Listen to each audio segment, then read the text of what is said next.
Bayangkan, ada sebuah perusahaan yang begitu kaya, begitu berkuasa, hingga bisa punya tentara sendiri, mencetak uang sendiri, bahkan memulai perang. Bukan negara, bukan kerajaan, tapi perusahaan. Namanya adalah Foch, kongsi dagang Belanda yang berdiri tahun 1602 dan disebut sebagai perusahaan terkaya sepanjang sejarah dunia. Bagaimana mungkin sebuah perusahaan bisa menguasai perdagangan dunia, bahkan ikut membentuk sejarah Indonesia? Mari kita telusuri kisahnya.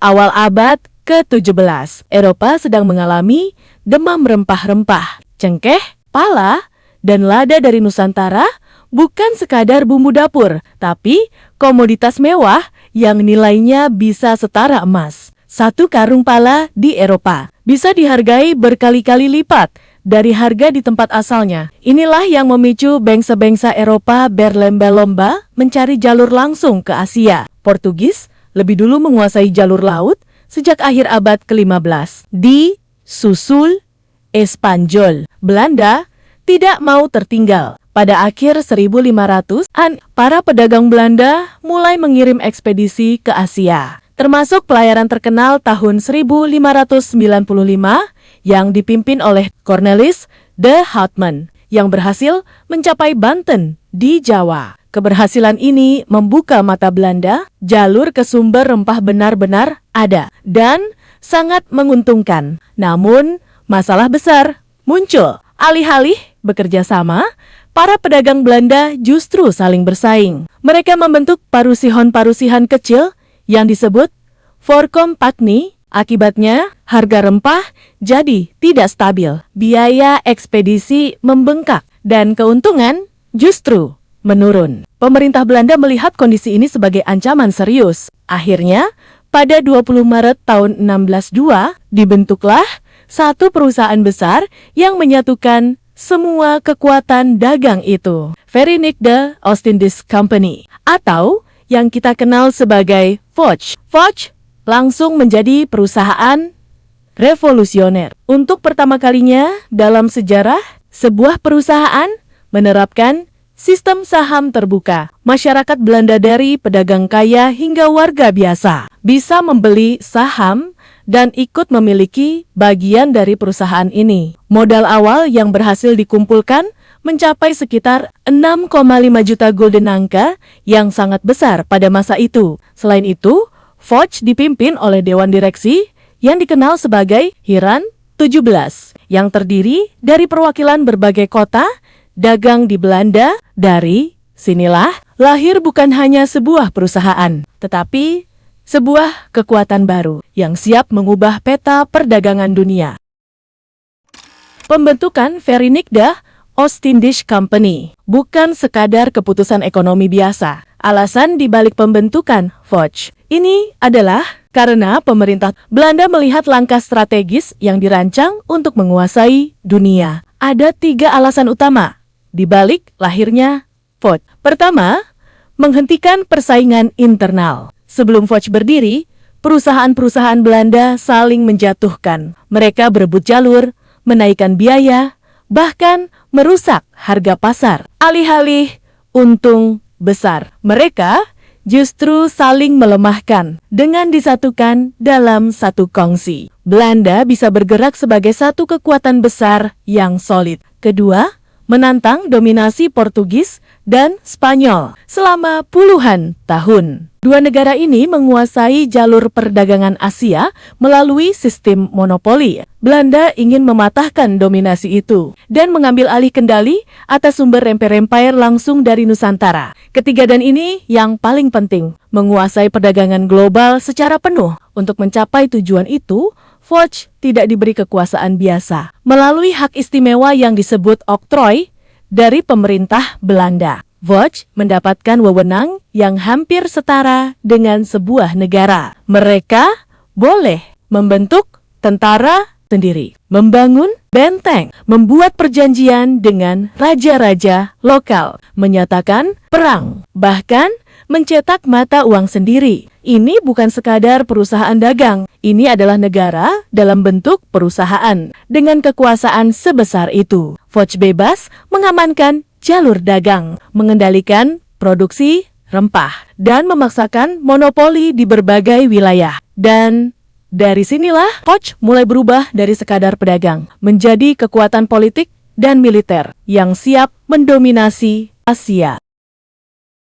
Setelah berdiri, Verenigde Oost-Indisch Company bergerak sangat cepat. Target mereka jelas, menguasai perdagangan global, khususnya rempah-rempah, dan mereka tidak main-main. Sepak terjang Fudge untuk dunia adalah membangun sistem perdagangan yang sangat terorganisir, menghubungkan Eropa, Afrika, hingga Asia dalam satu jaringan besar. Kapal-kapal Fudge berlayar dari Belanda, membawa kain, logam, dan perak, lalu ditukar di Asia dengan rempah-rempah, teh, sutra, dan komoditas berharga lainnya. Hasilnya, keuntungan berlipat ganda. Namun, kekuatan Fudge bukan hanya pada perdagangan, melainkan pada monopoli. Di wilayah seperti Maluku, Fudge memaksa petani hanya menjual rempah kepada mereka. Bahkan, untuk menjaga harga tetap tinggi, mereka melakukan kebijakan ekstrem yang dikenal sebagai Hongitaten, yaitu patroli militer untuk menghancurkan tanaman rempah yang dianggap berlebih. Artinya, Fudge tidak hanya mengontrol perdagangan, tapi juga produksi dalam skala global. Fudge menjadi perusahaan pertama yang benar-benar terintegrasi, memiliki armada kapal sendiri, gudang logistik di berbagai benua, sistem distribusi internasional, hingga jaringan informasi perdagangan. Selama hampir 2 abad, Fudge mengirim lebih dari 4.700 kapal ke Asia dan memperkerjakan ratusan ribu orang. Mereka juga menjadi pionir pasar saham global melalui bursa di Amsterdam Stock Exchange. Disinilah saham Fudge diperjualbelikan, menciptakan sistem investasi modern yang masih digunakan hingga hari ini. Dalam banyak hal, Fudge bukan hanya mengikuti sistem ekonomi dunia, mereka menciptakannya. Untuk menjaga dominasinya, Verenigde Oost-Indisch Company membangun jaringan kekuasaan yang luas dan sangat strategis. Pusat utama operasinya berada di Batavia. Batavia, kota ini didirikan tahun 1619 oleh Jan-Pieter Soncon di atas reruntuhan Jayakarta. Batavia bukan sekadar pelabuhan, tapi pusat kendali perdagangan Fudge di Asia. Dari sinilah semua keputusan penting dibuat, mulai dari harga rempah hingga strategi militer. Namun, kekuatan Fudge tidak berhenti di Batavia. Mereka membangun cabang dan pos dagang di berbagai wilayah penting dunia, seperti di Nusantara. Di Nusantara, Maluku sebagai pusat cengkeh dan pala, Banda sebagai penghasil pala terbaik dunia, Jawa dan Sumatera sebagai jalur distribusi utama.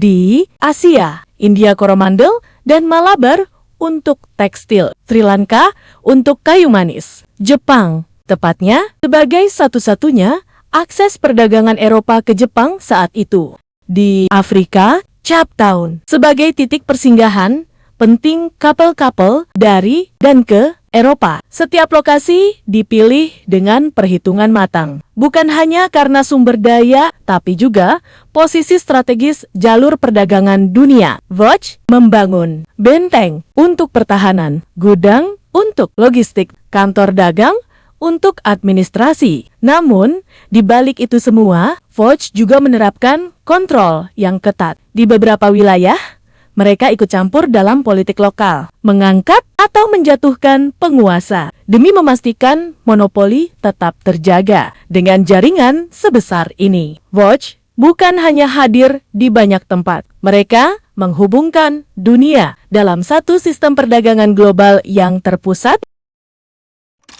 Lalu pertanyaannya, seberapa kaya Verenigde Oost-Indisch Company? Jawabannya hampir sulit dipercaya. Sejak berdiri tahun 1602, Foch berhasil mengumpulkan modal awal sekitar 6,5 juta gulden jumlah yang sudah sangat besar pada zamannya. Namun, itu baru permulaan. Dengan monopoli rempah-rempah, Foch mampu menjual pala, cengkeh, dan lada di Eropa dengan harga berkali-kali lipat dari harga di Asia. Margin keuntungannya bisa mencapai ratusan persen. Dalam beberapa periode, investor Foch menerima dividen tinggi secara konsisten. Bahkan, rata-rata sekitar 18% per tahun selama hampir 2 abad operasinya. Ini menjadikan Foch sebagai salah satu investasi paling menguntungkan. Dalam sejarah, jika dikonversi ke nilai modern, banyak sejarawan memperkirakan nilai Foch pernah mencapai lebih dari 7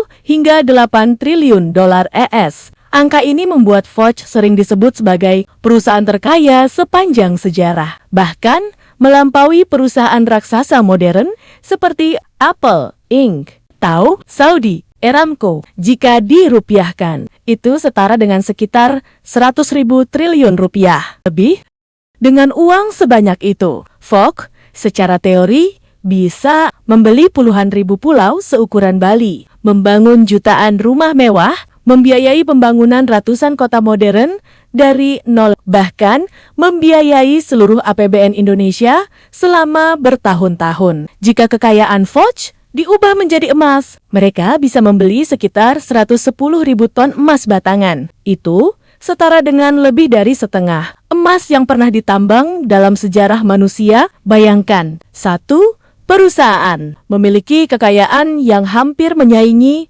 seluruh cadangan emas dunia. Namun, kekayaan ini tidak datang tanpa harga. Foch membangun kejayaannya melalui sistem yang keras, monopoli paksa, penekanan harga terhadap petani lokal, kerja paksa di beberapa wilayah, hingga kekerasan demi menjaga kontrol perdagangan. Di Banda misalnya, Foch melakukan tindakan brutal untuk menguasai pala, sebuah peristiwa kelam yang dikenal sebagai pembantaian Banda 1621.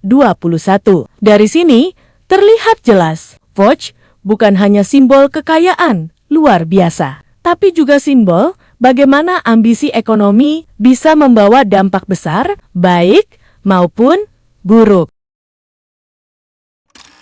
Kejatuhan Foch. Setelah hampir 2 abad berkuasa, Verinique de Ostindis Company akhirnya mulai runtuh dari dalam. Awalnya tidak terlihat, Foch masih tampak kuat, masih menguasai jalur perdagangan, dan masih memiliki wilayah yang luas. Namun, perlahan, masalah demi masalah mulai muncul. Yang pertama, korupsi. Banyak pejabat Foch di Asia hidup mewah, memperkaya diri sendiri, dan menyalahgunakan kekuasaan. Yang kedua, biaya operasional yang membengkak. Untuk mempertahankan monopoli, Foch harus membiayai tentara, benteng, perang melawan kerajaan lokal, dan konflik dengan bangsa Eropa lain. Semua itu sangat mahal. Yang ketiga, perubahan pasar global. Permintaan rempah-rempah mulai menurun di Eropa, sementara pesaing baru seperti Inggris mulai bangkit, terutama